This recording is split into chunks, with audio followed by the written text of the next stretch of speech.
Welcome to Business Talk with Meghan McNulty, the podcast that takes you behind the scenes of business success and reveals the strategies, insights, and stories that drive these professionals to thrive in the ever-evolving world of business. Whether you're an established entrepreneur, a seasoned business owner, or simply fascinated by the world of commerce, this podcast is your front row seat to learn from the best. Each episode, Meghan will bring you engaging interviews with professionals from diverse industries who will share their triumphs, lessons learned, and the insights they've gained along the way.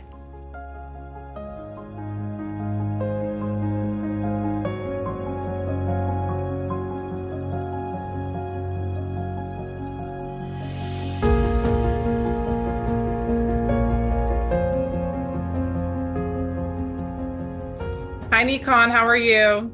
Hi, Megan. So great to be on your show. Thank you so very much for having me. I'm a huge fan. I know you are, and I appreciate you, and I'm happy that you're here. I wanted to start out with maybe could you tell us a little bit your background and what you do?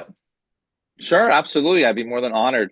So I am a physician here in Southern California.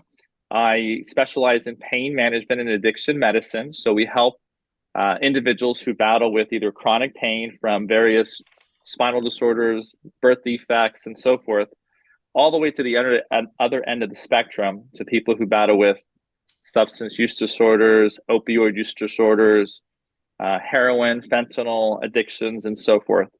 And so that's what I do on a daily basis. And most of our patients are of the underserved community, people who are marginalized, people who battle with homelessness, just people who battle with various social determinants. And I've been doing this now since 2009, and I'm just privileged and honored to be able to serve a community that oftentimes gets overlooked. And I find it incredibly rewarding. And so I'm so grateful to be on your show today. It seems like to talk about a little bit about the homeless in our community. Wonderful. Thank you for sharing that. So I want to start out with in what your opinion is with regarding to, I know this is a complex issue, the primary root causes contributing to the homelessness crisis in our community. Sure. So there's a number of reasons why we have some homelessness issues here in California. It stems from just severe mental health disorders that have gone untreated for years, people who battle with substance use disorders or opioid use disorders, as we had mentioned earlier in my introduction. There are a subset of the population that just deals with, physical disabilities. They were either born with an inability to work or they got into a very unfortunate accident which left them with a disability that prevents them from working. You can't move forward without actually acknowledging a major issue, which is housing affordability here in California, right? We just cannot keep up with the demand for housing at an affordable rate for Californians. There's some family dynamic issues. Oftentimes, there's younger teens who, they're classified as adults, but they don't actually have the financial security to be on their own. And they're dealing with either, becoming a new member of the LGBT community, they're dealing with verbal abuse at home, orphanages, and so forth. And so that makes it tough. There's a subsect of the homeless that just battle with economic situations, right? They lost their jobs, and now they're left with no income coming in. The bills keep piling up. Here in California, insurance premiums have gone up, car payments have gone up, grocery payments have gone up, gas has gone up. And so it just makes it more and more challenging to, quote unquote, keep up with the Joneses. And then lastly, I would argue that, we have a criminal justice system here in California that just doesn't focus on rehabilitation. And so there's a lot of prisoners potentially who are incarcerated who are able to come out after, paying their dues, quote unquote. They're clueless when they get out. Sometimes they don't know what to do, and they feel unsecured, and they either turn to, homelessness or another crime, which brings them back into the prison system. And so that's another problem that many of our chronically unhoused individuals here in California battle with. That makes sense? It does, and there's a lot of factors at play, and it sounds like the problem with the rehabilitation hasn't been worked out yet. So I guess maybe that leads us to the private sector. I know that, we have a public sector that tries to make policy for this, but there's also a role that the private sector can play in addressing homelessness. From your perspective, do you think there's anything that the private sector can do? Oh, absolutely. I had mentioned earlier some of the barriers towards getting individuals who battle with housing issues into housing. And those barriers are really government created, or I was talking with one of your colleagues earlier this afternoon, and we were having a similar conversation. And I was saying government's not bad per se. It's the people who go into government that weaponize the system and make things bad, either because they're just simply incompetent and or are not willing to listen to the experts out in the communities to make the necessary changes to get things done. And so we had mentioned some of those things before, right? The victims we talked about earlier were people with mental health, substance use disorders, addiction, housing affordability, and so forth. So yes, to answer your question, the private sector definitely has a role in fixing this issue, right? If government can just decide to intentionally, really directionally fund housing developers, landscapers, partner with local companies for on-site job training, work with faith-based organizations, but create these villages throughout the state that can include these small independent housings with secured wraparound services, storage sites, dog parks, on-site case managements, mobile healthcare centers. Really, we can make an incremental dent in this problem called chronic homelessness here in California. The problem is these politicians who are elected think that money is the answer, right? And it's not the answer to the problem with the chronically homeless. We see it all the time. We see it with sales tax here in California. Certain municipalities have sales tax upwards of 10%.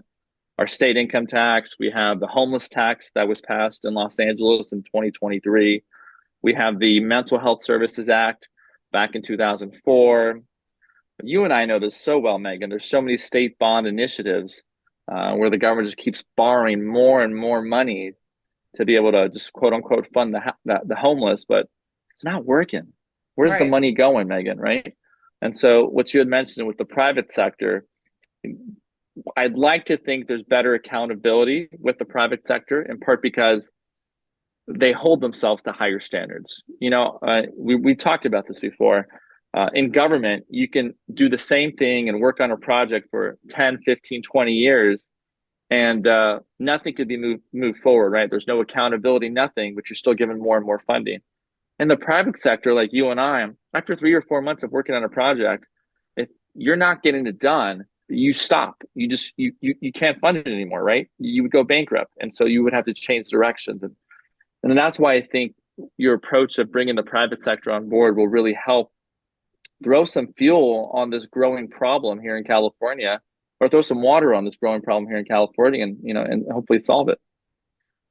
Okay, so like just to recap, just so I'm clear. So basically right now with the homelessness problem, we have lots of government funding going towards it. Nothing, it's helped somewhat, but not really. Like obviously it's evident. You can see homeless people everywhere, and there's encampments everywhere.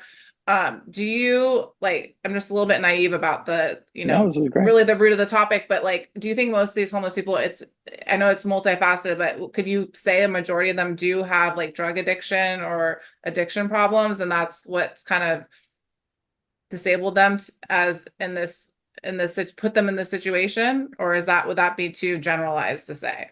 No, I think it's a fair assessment. I'd say a large number or high majority of the chronically homeless battle with some degree of underlying mental health or substance use disorder. And there's a number of reasons for this, right? It dates back as early as, President Kennedy to President Reagan to even a Governor Brown, right? Both President Kennedy and President Reagan really tried to shift funding for mental health from institutions to community centers, not knowing that community centers were not ready to welcome in the huge number of people who needed mental health care. And then with Governor Brown, and I think it was Prop 47 and those petty crimes and so forth, really we saw a large number of people who were potentially convicted felons and have their sentences dropped down to misdemeanors, and again now being put on the streets. And then also, more importantly, with Prop 47, demolishing or reducing those drug courts which was really a successful way for people to be coerced into getting drug treatment. So yeah, Right. to answer your question, a large majority of these individuals are battling with either mental health disorders or substance use disorders. And it doesn't help that our border's not secure down south, and we have more and more fentanyl coming in through the border, which is, making things worse. So we know that Are we there's all a over the big place? Are we on the same page? Yes, no, we are. That's perfect. So Okay. basically, Good. we know that there's the public funding of it, and it's done, not, I wouldn't give it an A+, right, in addressing the issue. Maybe it's helped some people, but it's definitely not helping necessarily the problem overall. So if we added in the private sector, like you said, there could be a way for them to collaborate with the public component of this. And do you see like how we could incentivize private entrepreneurs to come in and really try to solve the problem? Do you see like a path for that?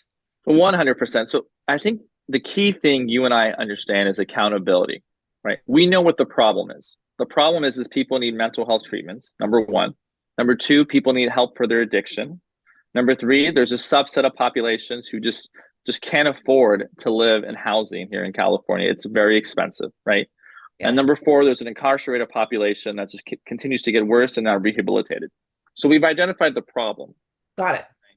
Now the treatment has to be somebody, because the government's not doing it. The government can fund the private sector to create these villages where you have very low cost housing centers, but with accountable milestones that need to be reached. People who are living in these affordable housing centers have to go to counseling on a weekly basis. They have to see a case manager every month. There has to be some degree of a urine or a blood toxicology screen to make sure they're not utilizing drugs. And if they are, they're showing improvements in the amount that they're using with the intentions of getting clean, right? Number four, there has to be job training programs on site for the ones who want to work and can work.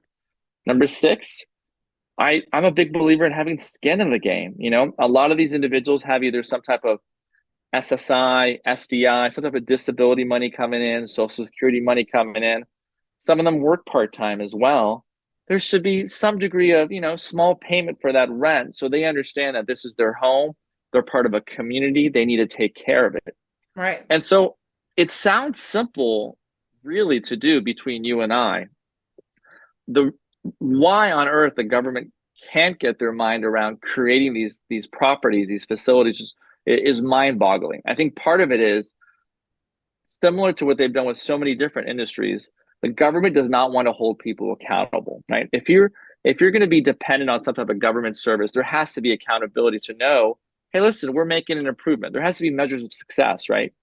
And so that's some of the issues. So, and then with the private sector, going back to that topic about housing development in these villages, listen, the government did a disservice a long time ago by creating these regulatory rules such as CEQA, right? California Environmental Quality Act, making it tougher for people to develop homes because of environmental aspects. They made these local municipalities too strong, where they can deny potentially new housing based on zoning issues and so forth. You've heard that terminology, NIMBY, not in my backyard, where Right. Local citizens are like, you know what, I don't want the lower income people in my community. It's going to drop my property value. Right. So don't build here. And so it makes it tougher to find communities who are willing to have lower income or affordable based housing centers. So yeah, it's I can fascinating. go on forever, by the way. I'm gonna breathe.